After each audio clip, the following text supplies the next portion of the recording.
নিৰ্বাচনৰ সময়ছোৱাত অৰুণোদয় আঁচনি প্ৰদান কৰা সদায় এটা বিতৰ্কিত বিষয় হৈ থাকে। সেইকাৰণে কেতিয়াবা বিৰোধী পক্ষেও আপত্তি কৰে যে ইলেকশ্যন চলি থাকোঁতে কিয় অৰুণোদয় দিলে। আমি যাতে বিতৰ্কৰ ঊৰ্ধ্বত থাকিব পাৰোঁ, ফেব্ৰুৱাৰী মাহৰ 20 তাৰিখে অসমৰ প্ৰতিগৰাকী অৰুণোদয় হিতাধিকাৰীক বিহুৰ উপহাৰ হিচাপে আমি আগতীয়াকৈ 8,000 টকা দিম। তাৰমানে প্ৰতিগৰাকী আই মাতৃ যিসকলে অৰুণোদয় আঁচনি পাই আছে, দে উইল গেট, জানুৱাৰীত আমি তেওঁলোকক নিদিওঁ একো, ফেব্ৰুৱাৰী মাহত একেলগে, ফেব্ৰুৱাৰী মাহৰ 20 তাৰিখে একেলগে আগতীয়াকৈ বহাগ বিহুৰ উপহাৰ হিচাপে তেওঁলোকক আমি 8,000 টকা তেওঁলোকৰ বেংক একাউণ্টলৈকে হস্তান্তৰ কৰিম। তেতিয়া আৰু বিহুলৈকে তেওঁলোকে সুন্দৰভাৱে তেওঁলোকৰ বিহু পালন কৰিব পাৰিব। মই আপোনালোকৰ জৰিয়তে অসমৰ আই মাতৃসকললৈকে এই সুন্দৰ উপহাৰটো ঘোষণা কৰিব খুজিছোঁ। নিৰ্বাচনৰ সময়ছোৱাত অৰুণোদয় আঁচনি প্ৰদান কৰা সদায় এটা বিতৰ্কিত বিষয় হৈ থাকে। সেইকাৰণে কেতিয়াবা বিৰোধী পক্ষেও আপত্তি কৰে যে ইলেকশ্যন চলি থাকোঁতে কিয় অৰুণোদয় দিলে।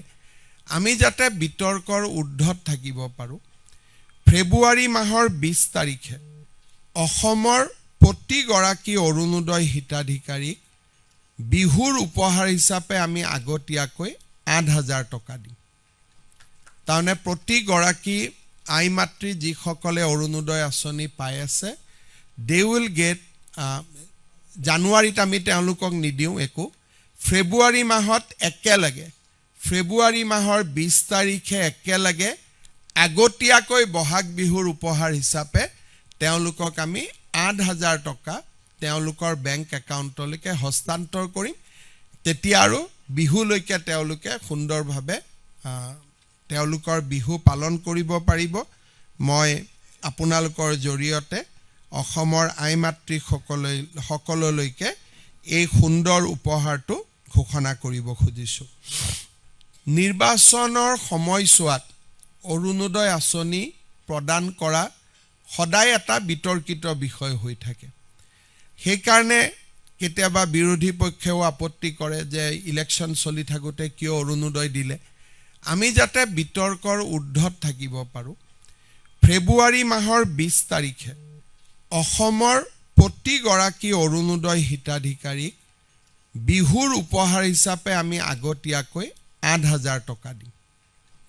তাৰমানে প্ৰতিগৰাকী আই মাতৃ যিসকলে অৰুণোদয় আঁচনি পাই আছে, দে উইল গেট, জানুৱাৰীত আমি তেওঁলোকক নিদিওঁ একো, ফেব্ৰুৱাৰী মাহত একেলগে, ফেব্ৰুৱাৰী মাহৰ 20 তাৰিখে একেলগে আগতীয়াকৈ বহাগ বিহুৰ উপহাৰ হিচাপে তেওঁলোকক আমি 8,000 টকা তেওঁলোকৰ বেংক একাউণ্টলৈকে হস্তান্তৰ কৰিম।